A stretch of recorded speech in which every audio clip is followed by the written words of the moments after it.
Okhigoku Reverend Faza Asimwe yakwayo yabaye bembire kitambo cha misa ahishomero lya Little Stars Mbarra ahibaha yabejibe cha mushanju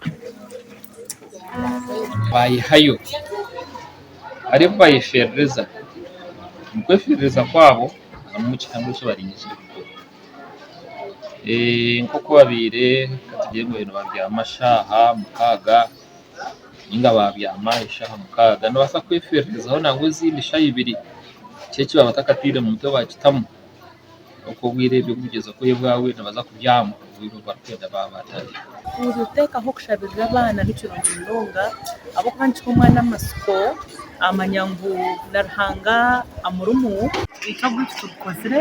so twasigaza bazire kwereza abana babishara no kusiga babi encouraginga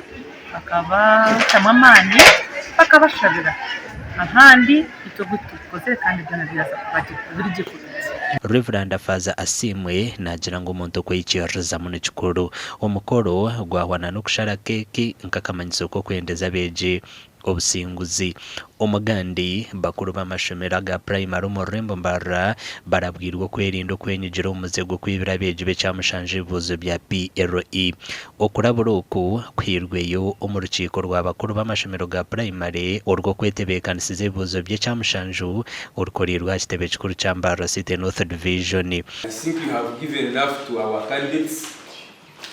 I want also to emphasize it huku ebitse yagamba please akatwakarigo katandikire kutambura kukiza kutungura ibyo bwegese abana bashoma